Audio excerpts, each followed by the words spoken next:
Hello dear students, once again welcome back to our channel Gyan Lab. तो आपके लिए हमने अब तक 17 चैप्टर के एमसीक्यूज प्रोवाइड कर दिए हैं। क्लास 12th के 15 चैप्टर्स और क्लास 11th का चैप्टर नंबर 6 और चैप्टर नंबर 13, ये दो चैप्टर्स के एमसीक्यू हमने प्रैक्टिस करवा दिए हैं। आज मैं लेकर आई हूँ चैप्टर नंबर 14। हमने आपके लिए जो एमसीक्यू सीरीज स्टार्ट की थी उस सीरीज का ये सेकेंड लास्ट सेशन है। चैप्टर नंबर 14 के बाद आपके लिए आएगा चैप्टर नंबर 15 यानी एक्सक्रीशन एंड ऑस्मोरेगुलेशन वाले चैप्टर के एमसीक्यूज। आई होप आप लोग इन एमसीक्यू सीरीज को फॉलो कर रहे हो, एमसीक्यूज प्रैक्टिस कर रहे हो, हमारा कम्युनिटी पोल चेक कर रहे हो, हमारे लाइव सेशंस अटेंड कर रहे हो।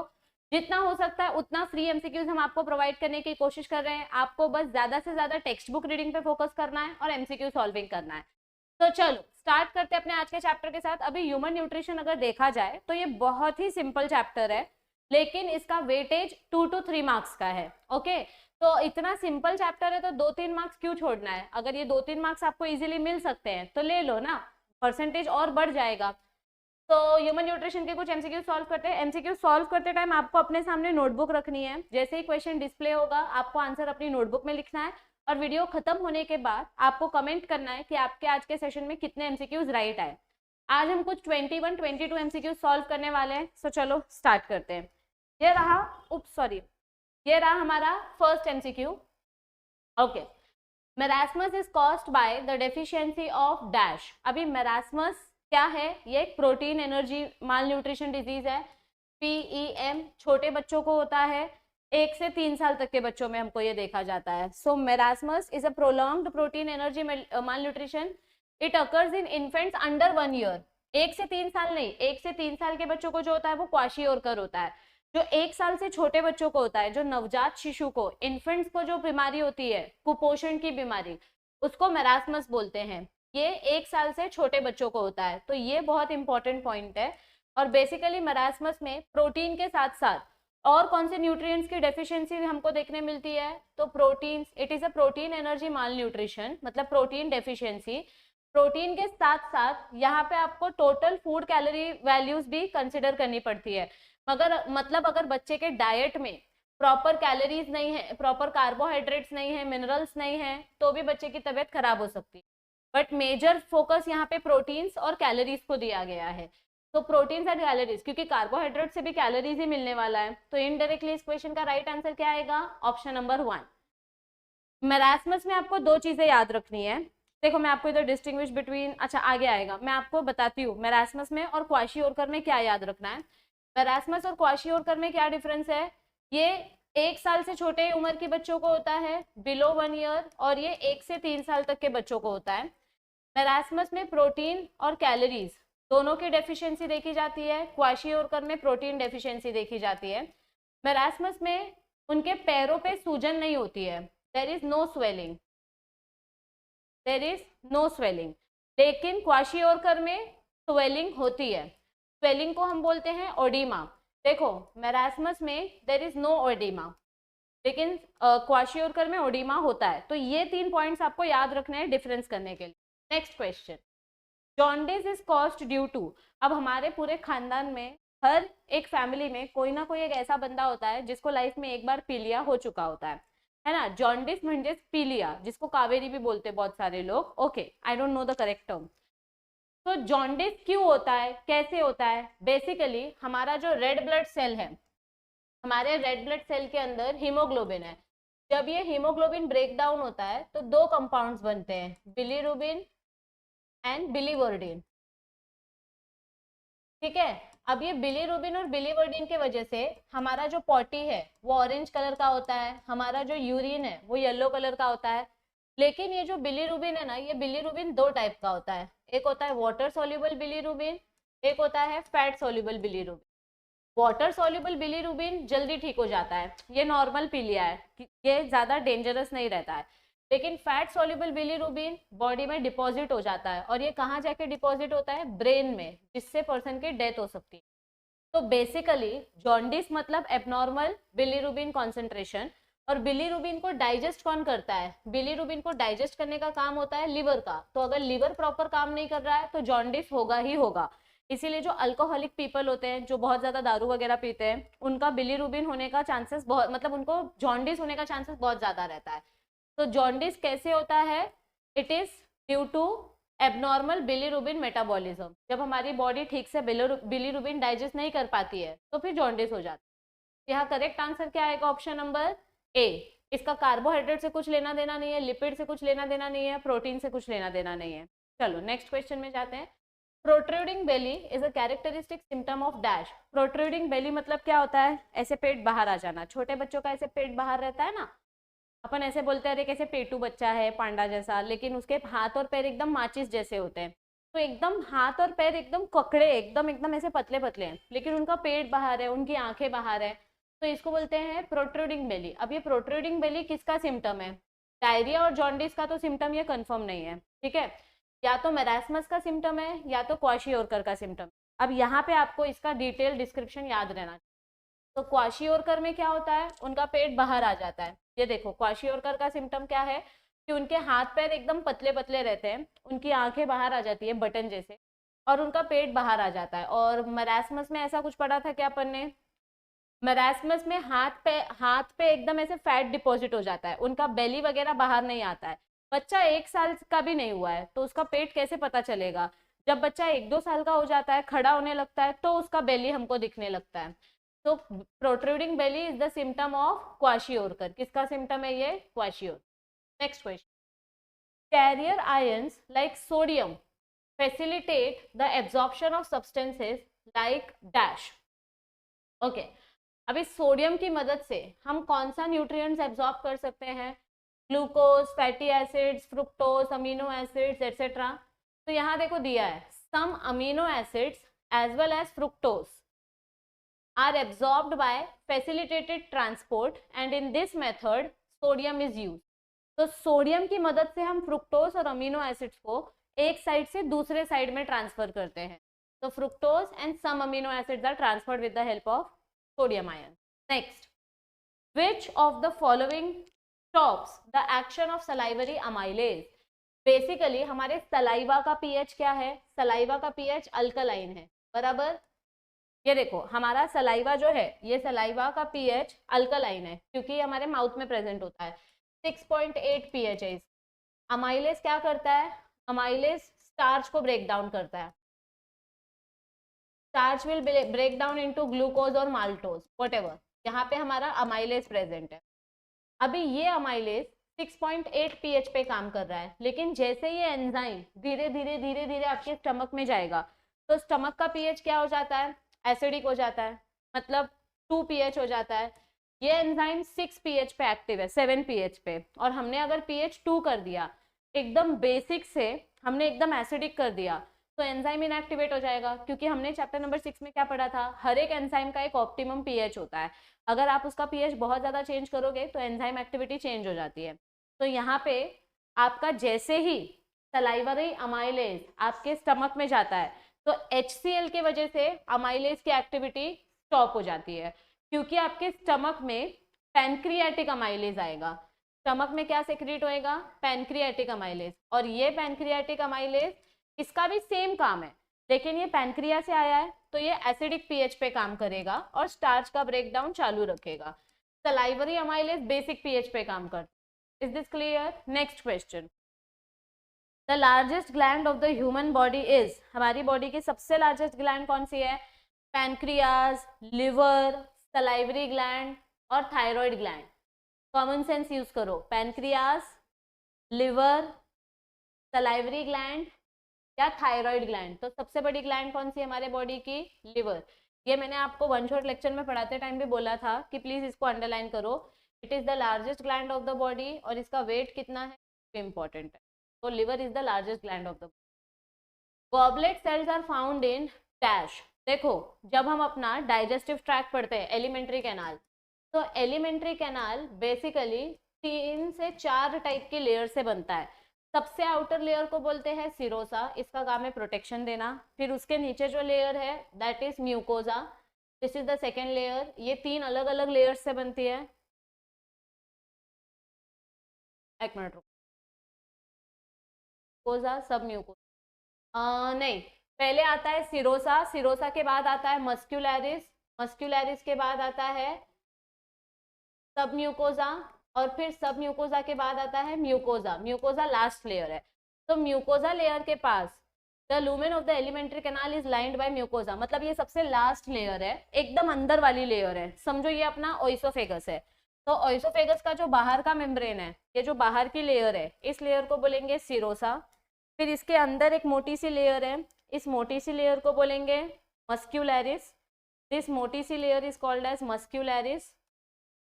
फिर मस्क्यूलैरिस लेयर के अंदर तीसरी लेयर आती है जिसको हम बोलेंगे submucosa. This blue colour layer is called as submucosa. और सब म्यूकोजा के अंदर जो लास्ट लेयर है, इस लास्ट लेयर को, ये जो लाइट ग्रीन कलर की लेयर है, ये लास्ट लेयर को बोलेंगे म्यूकोजा लेयर। और ये म्यूकोजा लेयर के पास स्पेशल सेल्स होते हैं। यहाँ पे इसके पास ऐसे स्पेशल सेल्स होते हैं। ये स्पेशल सेल्स गॉबलेट सेल्स होते हैं। ये गॉबलेट सेल्स क्या प्रोड्यूस करते हैं? ये चिपचिपा सब्सटेंस म्यूकस प्रोड्यूस करते हैं। म्यूकस की वजह से आप जो भी खाना खाते हो वो इजीली जुप करके नीचे फिसल जाता है। तो goblet cells are present in mucosa layer of alimentary canal. Okay, all right. अभी बहुत सारे बच्चे ऐसे हैं जिन्होंने अब तक फ्री मॉक टेस्ट नहीं दिया है। हमारे ऐप पे हमने आपको 2 फ्री मॉक टेस्ट प्रोवाइड किया है 200 MCQs का। तो आपके पास गोल्डन अपॉर्चुनिटी है कि आप हमारा ऐप इंस्टॉल करके मॉक टेस्ट अटेम्प्ट करो। साइंटिस्ट के नेम्स की PDF फ्री में दी गई है, ये सब फ्री में दिया गया है। आपको सिर्फ ऐप इंस्टॉल करना है, लॉगिन करना है। लॉगिन करने के बाद ये 3 लाइंस पे क्लिक करके आपको फ्री मटेरियल जाके टेस्ट फोल्डर में मॉक टेस्ट अटेम्प्ट करना है। आपको 1 रुपये भी चार्जेस नहीं भरना है। आप यहाँ पे 2 मॉक टेस्ट अटेम्प्ट कर सकते हो, म्हणजे 200 MCQs तुम्हाला फ्रीमध्ये दिलेले आहेत। अगर आपको और मॉक टेस्ट प्रैक्टिस करना है तो अभी super super super discount period चल रहा है। ओके, क्योंकि हमारा 5th एनिवर्सरी है, ये ज्ञान लैब चैनल का 5th एनिवर्सरी है। तो 5th एनिवर्सरी के ओकेजन में हमने मॉक टेस्ट का प्राइस 500 से 249 से 149 कर दिया है। तो 150 रुपए में आपको 2200 से ज्यादा MCQs मिल रहे हैं। और अगर अभी भी आपने मॉक टेस्ट प्रैक्टिस नहीं किया तो फिर मैं आपकी कुछ हेल्प नहीं कर पाऊंगी। तो इट्स हाई टाइम। 150 रुपया is very minimum amount as compare to the MCQs that you are getting. तो 149 रुपीज में आपको पूरा फुल लेंथ मॉक टेस्ट मिल रहा है, चैप्टर वाइज मॉक टेस्ट मिल रहा है, बायोलॉजी का, ओनली बायोलॉजी का। तो यू स्टिल हैव चांस। आप अभी भी अगर मॉक टेस्ट प्रैक्टिस करोगे, टेक्स्ट बुक रीडिंग करोगे, अभी भी आपके मार्क्स अच्छे आ सकते हैं, क्योंकि मॉक टेस्ट में सब हमने PYQ क्वेश्चन सेट किए। तो अगर पेमेंट करते वक्त कुछ इशू हो तो आप इस नंबर पे व्हाट्सएप कर सकते हो। और एग्जाम खत्म होने के बाद आपका जो भी एडमिशन प्रोसेस होगा, वो एडमिशन प्रोसेस का डिटेल काउंसलिंग वीडियो हमारे इस न्यू यूट्यूब चैनल पे आएगी। इस न्यू यूट्यूब चैनल का नाम क्या है? Gyan Lab tutorial. इसका लिंक आपको डिस्क्रिप्शन में। चलो नेक्स्ट क्वेश्चन पे बढ़ते हैं। The length of small intestine is dash meters. अभी देखो, स्मॉल इंटेस्टाइन को स्मॉल क्यों बोलते हैं, लार्ज इंटेस्टाइन को लार्ज क्यों बोलते हैं? इनके लेंथ के वजह से इसको स्मॉल या लार्ज नहीं बोला जाता है, इनके डायामीटर की वजह से इसको स्मॉल या लार्ज बोला जाता है। तो देखा जाए तो स्मॉल इंटेस्टाइन ज्यादा लंबा है लेकिन इसका डायामीटर पतला है, और लार्ज इंटेस्टाइन छोटा है पर इसका डायामीटर मोटा है। तो डायामीटर के बेसिस पे इनका नामकरण किया गया है। तो स्मॉल इंटेस्टाइन की लेंथ कितनी है? Small intestine is very tall, I mean very long. इसकी लेंथ कितनी है? It is approximately 6 meters. कितना है हमारा small intestine? Approximately 6 meters in length. Next question, which of the following is not related with digestion in adults? Okay, देखो हमारी body में, adult की बॉडी में ट्रिप्सिन एंजाइम क्या करता है? प्रोटीन डाइजेशन करता है। CCK कोलेसिस्टोकाइनिन प्रोटियोलिटिक एंजाइम जो है, ये हमारा काइल का डाइजेशन करेगा, मतलब हमारे इंटेस्टाइन में डाइजेशन करेगा, एंजाइम प्रोड्यूस करेगा। एंटेरोकाइनेस इंटेस्टाइन में डाइजेशन करता है, इंटेस्टाइन सकस इंटेरिकस बोलते हैं इसको। ओके, तो ये सब अडल्ट्स की बॉडी में प्रोड्यूस होता है। लेकिन रेनिन एंजाइम ये छोटे बच्चों की बॉडी में प्रोड्यूस होता है, इन्फेंट्स में, क्योंकि रेनिन एंजाइम मिल्क शुगर को डाइजेस्ट करता है, मिल्क प्रोटीन को डाइजेस्ट करता है, मिल्क में जो केसीन प्रोटीन होती है उसको डाइजेस्ट करता है। छोटे बच्चे सिर्फ दूध पे जिंदा रहते हैं, हम अडल्ट्स दूध भी पीते हैं, खाना भी खाते हैं। तो छोटे बच्चों की बॉडी में इतना सारा लैक्टेज एंजाइम नहीं बनता कि जो लैक्टोज शुगर को ब्रेक कर सके या केसीन प्रोटीन को ब्रेक कर सके। तो छोटे बच्चों की बॉडी में एक एक्स्ट्रा एंजाइम बनता है, रेनिन एंजाइम, जो उनके मिल्क प्रोटीन को डाइजेस्ट करने में हेल्प करता है। So renin is absent in adults and this enzyme is useful for digestion of milk protein in infants. तो देखो हमारी बॉडी में ये सारे एंजाइम्स प्रेजेंट रहेंगे, सीसीके वगैरह, बट रेनिन एंजाइम नहीं present. Next question, what is the human dental formula. अभी देखो आपको ह्यूमन डेंटल फॉर्मूला कैलकुलेट करते टाइम ये जो ऊपर वाले वैल्यूज है, या आपको समझो आप अपना ऊपर का दांत कैलकुलेट कर रहे हो, यहाँ पे आपको टोटल 16 दांत है, ठीक है, ये आपका मिडल पार्टीशन। तो आपको लेफ्ट साइड और राइट साइड ऐसे दो अलग अलग कैलकुलेशन करना है। तो सपोज ये लेफ्ट साइड वाला कैलकुलेशन है, ये राइट साइड वाला कैलकुलेशन। तो सेंटर से स्टार्ट करो। सामने हमारे 4 दांत होते हैं जो खरगोश जैसे होते हैं, बनी टीथ होते हैं, जिनको हम बोलते हैं इंसिजर्स। तो लेफ्ट साइड में 2 और राइट साइड में 2, तो 2/2। फिर हमारे साइड साइड में ड्रैकुलर टीथ होते हैं, लेफ्ट साइड में एक, राइट साइड में एक, तो 1/1। लेफ्ट में एक, राइट में एक, इसीलिए 1 और 1। देन हम जिससे खाना चबाते हैं प्रीमोलार, 2 लेफ्ट में होते हैं, 2 राइट में होते हैं। और लास्ट में जो हमारे विजडम टूथ होते हैं, अक्कल दाढ़, मतलब लास्ट के 4 दांत अक्कल दाढ़ होती है, और जो 2 मोलार होते हैं वो पहले से आ जाते हैं। तो ये जो मोलार टीथ है ये लेफ्ट में 3 होते हैं, राइट में 3 होते हैं। ऐसे करके हमारा लेफ्ट साइड में 8 दांत, राइट साइड में 8 दांत, मतलब ऊपर टोटल 16 दांत होता है और नीचे टोटल हमारे मुंह में 16 दांत होते हैं, और ऐसे हमारा 32 दांत का फॉर्मूला बनता है। तो अभी ये फॉर्मूला देखो और बताओ इसमें से करेक्ट आंसर क्या आएगा। भी इतना देख के तो आप आंसर कर ही सकते। चलो बताओ क्या आएगा। नेक्स्ट क्वेश्चन, हाँ, bilirubin and biliverdin are found in.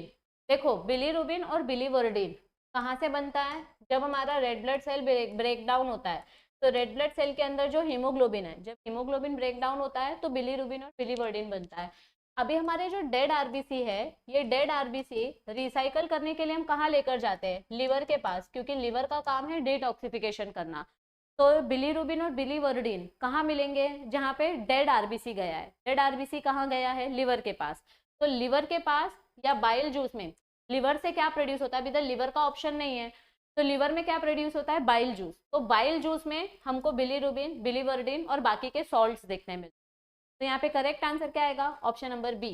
Next, out of the following how many are components of bile juice. अभी यहाँ पे ध्यान से देखो, आपको यहाँ पे बहुत सारे अलग अलग टाइप के सॉल्ट देखने को मिलेंगे। बिलीरुबिन देखने मिलेगा, बिलीवर्डिन देखने मिलेगा, सोडियम सॉल्ट्स देखने मिलेंगे। ये देखो सोडियम ग्लाइकोलेट, ब्ला ब्ला, कोलेस्ट्रॉल, फॉस्फोलिपिड एक्सेट्रा, आपको सब सॉल्ट सब देखने मिलेगा। बट मैंने आपको वन शॉट लेक्चर में भी चिल्ला चिल्ला के पढ़ाया था, और अभी फिर से बता रही हूँ कि बिलीरुबिन में सब कुछ प्रेजेंट होता है। सिर्फ एक चीज होती है जो बिलीरुबिन में नहीं प्रेजेंट होती है, जो अपने लिवर में नहीं प्रोड्यूस होती है, दैट इज एंजाइम। बिलीरुबिन या फिर हमारा जो बाइल जूस है, our bile juice does not contain any enzyme. तो हमारे बाइल जूस में क्या क्या प्रेजेंट होगा, सॉल्ट प्रेजेंट है, कोलेस्ट्रॉल प्रेजेंट है, फॉस्फोलिपिड प्रेजेंट है, बिलीरुबिन प्रेजेंट है, बट उसमें एंजाइम प्रेजेंट नहीं है। तो टोटल 4 कंपोनेंट्स हमारे बाइल जूस में प्रेजेंट है। करेक्ट, चलो आगे बढ़ते हैं। Which enzymes are likely to act on the baked potato eaten by a man. देखो पोटैटो में क्या प्रेजेंट होता है, potato contains starch, potato contains starch. तो स्टार्च को ब्रेक डाउन करने के लिए हमको अमाइलेज की जरूरत पड़ती है। माउथ से हमने पोटैटो खाना स्टार्ट किया, तो माउथ में हमारे क्या प्रेजेंट है, वी हैव सलाइवरी अमाइलेज। हमारे माउथ में कौन सा एंजाइम है, वी हैव सलाइवरी अमाइलेज। तो सलाइवरी अमाइलेज माउथ में स्टार्च ब्रेक डाउन करना चालू करेगा, and from mouth it moves down to alimentary canal, मतलब माउथ से वो पोटैटो ईसोफेगस में जाएगा, ईसोफेगस से स्टमक में जाएगा। तो माउथ में सबसे पहले सलाइवरी अमाइलेज है, salivary amylase will break down starch. बाकी 2 ऑप्शंस कट कर दो। ओके, अब सलाइवरी अमाइलेज के बाद वो खाना धीरे धीरे धीरे करके किधर जाएगा, स्टमक में जाएगा। तो स्टमक में HCl के वजह से सलाइवरी अमाइलेज की एक्टिविटी बंद हो जाएगी, पैनक्रियाटिक अमाइलेज स्टार्ट हो जाएगा। तो सलाइवरी अमाइलेज के बाद आता है पैनक्रियाटिक अमाइलेज, जो पैनक्रियास से आया है बाइल जूस के साथ। एंड फिर पैनक्रियाटिक अमाइलेज के बाद यहाँ पे स्टार्च ब्रेक डाउन हो गया, स्टार्च ब्रेक डाउन करके माल्टोज शुगर देता है। Maltose sugar is disaccharide. तो अभी ये डाइसैकेराइड शुगर को ब्रेक डाउन करने के लिए वी नीड डाइसैकेराइडेज। तो यहाँ पे क्या आएगा, डाइसैकेराइडेज, और ये डाइसैकेराइड माल्टोज शुगर को ब्रेक करके ग्लूकोज मॉलिक्यूल्स बना के। तो देखो पहले सलाइवा में अमाइलेज है, ये ब्रेक डाउन करेगा। अगर पूरा ब्रेक डाउन नहीं हुआ तो हमारा ये जो स्टार्च है थोड़ा सा 30% ब्रेक डाउन होता है। 30% स्टार्च माउथ में ब्रेक डाउन होने के बाद बाकी का स्टार्च स्टमक में जाके डाइजेस्ट होता है। स्टमक में क्या प्रेजेंट है? Pancreatic amylase. Pancreatic amylase acidic pH में काम करता है और ये डाइसैकेराइड बनाता है, और फिर ये डाइसैकेराइड हम डाइसैकेराइडेज की मदद। Next, in the following table nutritional disorder related causes and symptoms are given, find the correct matches. Okay, अभी क्वाशियोरकर और मरासमस दिया है। मैंने आपको 3 पॉइंट्स बोला था, एज याद रखो, स्वेलिंग का पॉइंट याद रखो, और कौन से न्यूट्रिएंट्स की वजह से होता है डेफिशिएंसी वो याद रखो। Kwashiorkor protein and calorie deficiency है क्या? नहीं, protein and calorie deficiency marasmus में देखने मिलता है, तो बी का आंसर ये आएगा और सी का आंसर ये आएगा। ठीक है, ओके। अभी मरासमस में क्या होता है? मरासमस में dry and wrinkled skin, skin dry हो जाती है, बराबर। क्वाशियोरकर में स्वेलिंग होता है और मसल्स डीजेनरेट होना स्टार्ट हो जाते हैं। तो ये देखो इधर पे, क्वाशियोरकर में स्वेलिंग नहीं होती, मरासमस ये उल्टा लिख दिया, चाइल्ड शो एडिमा, यहाँ पे क्वाशियोरकर आएगा, यहाँ पे मरासमस आएगा, ये मैंने गलती से उल्टा लिख दिया। This is marasmus, this is kwashiorkor. तो यहाँ पे स्वेलिंग होगी, देयर विल बी ओडिमा, यहाँ पे स्वेलिंग नहीं होगी, this is marasmus. Okay, then kwashiorkor में क्या होगा? स्किन में चेंजेस नहीं होंगे, मरासमस में स्किन ड्राई हो जाएगी। तो मरासमस 1 साल से छोटे बच्चों को होता है, क्वाशियोरकर 1 से 3 साल के बच्चों को होता है। So this is the distinguish that you can remember. तो option number B and option दोनों स्टेटमेंट्स करेक्ट है, ए और डी गलत है। Next question. ओके, अभी इधर पे तुमको ये टेबल मैंने पहले से दिया है, अब तुमको बस मैच द कॉलम खेलना है, मोबाइल के टावर जैसे। ठीक है, चलो मैं भी आपके साथ मैच करती हूँ। ऑल राइट, सलाइवा में क्या प्रेजेंट होता है? सलाइवा में अमाइलेज एंजाइम प्रेजेंट होता है। यहाँ पे आपको क्या दिया है कि रेनिन एंजाइम प्रेजेंट है, तो दिस इज गलत। गैस्ट्रिक जूस में क्या प्रेजेंट होता है? गैस्ट्रिक मतलब जो अपने डाइजेस्टिव सिस्टम में बनता है, तो गैस्ट्रिक जूस में कौन से एंजाइम्स प्रेजेंट हैं? It contains mucus and it contains HCl। तो गैस्ट्रिक जूस में म्यूकस प्रेजेंट है और गैस्ट्रिक जूस में हाँ HCl प्रेजेंट है, तो this is correct. Pancreatic juice में क्या प्रेजेंट है? पैनक्रियाज में lipase enzyme and trypsin. Pancreas ये रहा पैनक्रियाज, तो पैनक्रियाज के पास लाइपेज एंजाइम है, पैनक्रियाज के पास ट्रिप्सिन है, तो दिस इज ऑल्सो करेक्ट। सकस एंटेरिकस, सकस एंटेरिकस मतलब इंटेस्टाइन वाला जूस, इंटेस्टिनल जूस। तो इंटेस्टिनल जूस की अगर मैं बात करूं तो इनके पास क्या प्रेजेंट होगा? कार्बोक्सीपेप्टाइड एंड लाइपेज एंजाइम। सकस एंटेरिकस, लाइपेज एंजाइम होगा क्या हमारे इंटेस्टाइन के पास? ये देखो, कार्बोक्सीपेप्टिडेज एंड लाइपेज एंजाइम, कहाँ गया, ये रहा पैनक्रियाटिक लाइपेज। तो यहाँ पे अगर हम ध्यान से देखें, कुछ और भी आया क्या? ओके, तो यहाँ पे ऑप्शन नंबर 2 करेक्ट है, ऑप्शन नंबर 3 करेक्ट है, ऑप्शन नंबर 4 भी करेक्ट है, लेकिन ऑप्शन नंबर 1 करेक्ट नहीं है। इस सलाइवा में अमाइलेज एंजाइम प्रेजेंट होता है और यहाँ पे क्या दिया है? रेनिन एंजाइम दिया है। तो इस क्वेश्चन का राइट आंसर आएगा ऑप्शन नंबर 8। आपको ऐसा टाइम कंज्यूमिंग क्वेश्चंस दे सकते हैं, तो ऐसे क्वेश्चंस को लास्ट में सॉल्व करने का, ताकि आपका ज्यादा टाइम ना वेस्ट हो। ठीक है, आगे बढ़े, चलो next question. Which of the following gastric secretions is correctly matched with its source? तो अभी यहाँ पे वापस हमको एंजाइम टाइप वाला ही क्वेश्चन पूछा गया है कि गैस्ट्रिक जूस में से जो सेक्रेशन निकलता है उसके सेल्स और जूस दोनों करेक्ट है कि नहीं। तो देखो, गैस्ट्रिक जूस में हमारे 3 अलग अलग टाइप के सेल्स होते हैं। There are 3 major types of cells present in our gastric secretion. एक है म्यूकस सेल जो म्यूकस लेयर प्रोड्यूस करता है, दूसरा है पेप्टिक या चीफ सेल, पेप्टिक या चीफ सेल से पेप्सिनोजेन एंजाइम प्रोड्यूस होता है, और तीसरा है पैराइटल और ऑक्सैंटिक सेल्स, ये एसिड और इंट्रिंसिक फैक्टर प्रोड्यूस करते हैं। तो चीफ सेल से पेप्सिन एंजाइम प्रोड्यूस होता है, we can say chymotrypsin by parietal cells, no, this is wrong. HCl goblet cells, this is wrong. Mucus oxyntic cells, this is wrong. Mucus is secreted from goblet cell, HCl is secreted from oxyntic cells. तो ये दोनों opposite दिया और ये तो wrong है, so only one option is correct, that is option number A. Next question, again match the column. Okay, तो यहाँ पे स्पिंस्टर्स से रिलेटेड हमको क्वेश्चन दी। कार्डियक स्पिंस्टर कहाँ प्रेजेंट होता है? ये देखो, स्टमक का डायग्राम देखते हैं। कार्डियक स्पिंस्टर कहाँ प्रेजेंट होता है?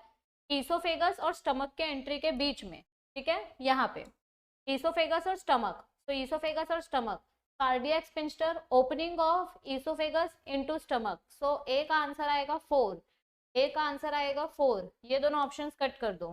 Next, pyloric sphincter, pyloric sphincter कहाँ प्रेजेंट है? स्टमक और डुओडेनम के बीच में, opening of stomach into duodenum, तो बी का आंसर आएगा 3, बी का आंसर आएगा 3। Next, sphincter of Oddi, hepatopancreatic duct एक साथ डुओडेनम में ओपन होता है, ये अपना हिपैटोपैंक्रियाटिक डक्ट है, ये इंटेस्टाइन में ओपन होता है, जिसको प्रोटेक्ट करने के लिए हमारे पास स्पिंस्टर ऑफ ऑडी प्रेजेंट होता है, तो इट कनेक्ट्स हिपैटोपैंक्रियाटिक डक्ट, तो सी का आंसर आएगा 1, तो option number A is the correct answer, right. ये देखो option number A is the correct answer. Next question, consider the following statements and select the correct option. In duodenum glands are found in submucosal layer, देखो इधर पे सब mucosa के बारे में अगर आपने पढ़ा है तो यहाँ पे दिया गया है डुओडेनल सब mucosa shows presence of glands, सब म्यूकोजा लेयर में हमको क्या देखने मिलता है? इधर पे ग्लैंड्स देखने मिलता है, so this is correct. Lacteal and network of capillaries are present in the rugae found in stomach, तो स्टमक में जो रगे वाला रीजन है, lacteals and network of capillaries are found in rugae of stomach, तो देखो इधर पे दिया है, कहाँ गया कहाँ गया कहाँ गया, mucosa finger like foldings called villi, हाँ ये देखो capillaries and lacteals these are present in the rugae, तो ये वाला गलत है ना, लैक्टियल्स कहाँ प्रेजेंट है? रगे में नहीं प्रेजेंट है, लैक्टियल्स कहाँ प्रेजेंट है? these are found in the mucosa of small intestine, mucosa of small intestine में प्रेजेंट है, स्टमक में नहीं आना चाहिए, ये जो लैक्टियल वाला पार्ट है ये स्मॉल इंटेस्टाइन के पास है, यहाँ पे क्या बोला है कि स्टमक के पास है, तो second statement is false. Next, select the following statement, select true and false statements regarding the human's pancreas, okay, चलो पढ़ते हैं। पैनक्रियाज इज कंपाउंड ग्लैंड, क्योंकि इसके पास एक्सोक्राइन सेल्स भी होते हैं, एंडोक्राइन सेल्स भी होते हैं, एक्सोक्राइन सेल को बोलते हैं एसिनार सेल, एंडोक्राइन सेल को बोलते हैं islet of Langerhans, so this is correct। Next, exocrine part is rudimentary and does not produce any function, ये गलत है, दिस इज फॉल्स, क्योंकि ये जो एसिनार सेल्स हैं, ये एसिनार सेल से पैनक्रियाटिक जूस बनता है, पैनक्रियाटिक जूस में अलग अलग एंजाइम्स होते हैं जो डाइजेशन करने में हेल्प करते हैं, तो second statement is false. Endocrine part secretes hormones like insulin and glucagon, this is correct, alpha cell से ग्लूकागॉन बनता है, बीटा सेल से इंसुलिन बनता है, तो थर्ड स्टेटमेंट इज ट्रू, ये ट्रू है। And last, it is situated between the limbs of duodenum, तो डुओडेनम के बीच में प्रेजेंट होता है क्या अपना पैनक्रियाज? करेक्ट, तो option number 1, 3 and 4 these are correct statements, but option number 2 is false, सिर्फ ये वाला स्टेटमेंट false है। Next, again you have to solve match the column, ये इंटेस्टाइन की लेंथ को देकर दिया है। Which of the following parts are present in small intestine and large intestine, choose the arrangement that list the structure, okay, आपको arrangement बताना है, तो देखो अगर हम अरेंजमेंट के हिसाब से देखें तो ईसोफेगस से स्टमक स्टार्ट होता है और स्टमक के बाद पहला पार्ट आता है डुओडेनम, तो सबसे पहले डुओडेनम आना चाहिए, फिर सेकेंड पार्ट आता है जेजियोनम, थर्ड पार्ट आता है इलियम, तो जेजियोनम इलियम मतलब 5, 3, 6 ऐसा सीक्वेंस होना चाहिए, 5, 3, 6, एक ही ऑप्शन है जहाँ पे 5 से शुरुआत हो रही है, तो बाकी सब अल्टीमेटली एलिमिनेट हो गया और आंसर बी है, फिर भी बाकी चेक कर लो। अब इलियम के बाद जहाँ पे इलियम खत्म होता है, ये देखो इलियम खत्म हुआ और सीकम स्टार्ट हुआ, तो फिर नेक्स्ट पार्ट आता है सीकम, फिर आएगा कोलॉन, फिर आएगा रेक्टम, तो 1, 2, 4, 1, 2, 4, तो option number B is the correct answer, okay. Last question of the session, हमारे कौन से स्ट्रक्चर के ऊपर कौन सी मेम्ब्रेन प्रेजेंट होती है? Our teeth has the strongest layer that is enamel, तो 1 का आंसर आएगा सी, ये काट दो। टंग के पास छोटे छोटे, हमारे टंग के ऊपर ऐसे छोटे छोटे दाने होते हैं, इनको बोलते हैं पैपिले, जिनके पास टेस्ट रिसेप्टर्स होते हैं, तो 2 का आंसर आएगा ए, ये देखो, तो ये ऑप्शन भी काट दो।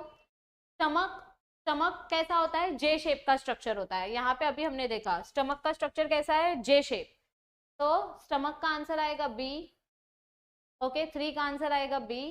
एंड लास्ट में डुओडेनम, डुओडेनम कैसे शेप का है? यू शेप का है, ये देखो यहाँ पे डुओडेनम का स्ट्रक्चर हमको कैसे दिखाई दे रहा है? ऐसे यू शेप दिखाई दे रहा है, तो इट इज यू शेप, तो यहाँ पे इसका आंसर आएगा 4 का answer D, so option number D is the correct answer.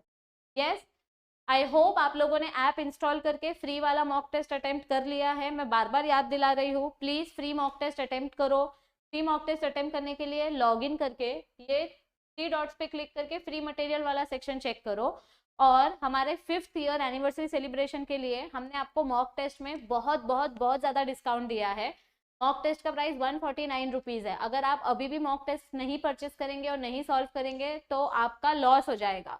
तो please solve as many mock test as possible. जिधर से फ्री में मिलता है फ्री में सॉल्व करो, पेड मिल रहा है पेड सॉल्व करो, बट ज़्यादा से ज़्यादा मॉक टेस्ट एंड ज़्यादा से ज़्यादा टेक्स्ट बुक रीडिंग करनी है to increase your score. Okay, क्योंकि जितने आप PYQ सॉल्व करोगे उतना आपका परफॉर्मेंस बढ़ेगा। And this is our helpline number. आपका एग्जाम खत्म होने के बाद जितना भी काउंसलिंग वीडियो है, जितना भी एडमिशन प्रोसेस का वीडियो है, all the videos will be uploaded on a new channel that is ज्ञान लैब ट्यूटोरियल। इसका लिंक डिस्क्रिप्शन में दिया है। आपके लिए बहुत सारे प्रीवियस ईयर के MCQs भी अवेलेबल हैं। तुम्ही ही प्लेलिस्ट पण चेक करू शकता, फिजिक्सचं मटेरियल पण चेक करू शकता। हमारे लाइव सेशंस होते हैं, लाइव सेशन में हम MCQ पोल्स कंडक्ट करते हैं और ये सेशंस मॉर्निंग में होते हैं। तो चैनल को सब्सक्राइब करो, अपने फ्रेंड्स के साथ अपनी ये चैनल को शेयर करो, उनको बोलो सब्सक्राइब करने के लिए, क्योंकि 50-50 MCQs कंप्लीट करने के बाद मैं 100 MCQs लाइव लेकर आने वाली हूँ। तो आप जितना ज़्यादा अपने फ्रेंड्स के साथ इस चैनल को शेयर करेंगे उतने ज़्यादा बच्चों का फायदा होगा और मुझे भी अच्छा लगेगा कि हमारे एफर्ट्स ज़्यादा बच्चों तक पहुँच पा रहे हैं। तो all the best for your exam. अब हमारा एक ही चैप्टर बचा है, दैट इज चैप्टर नंबर 15। उसके भी MCQs आपको जल्दी मिल जाएंगे। Take care, see you soon.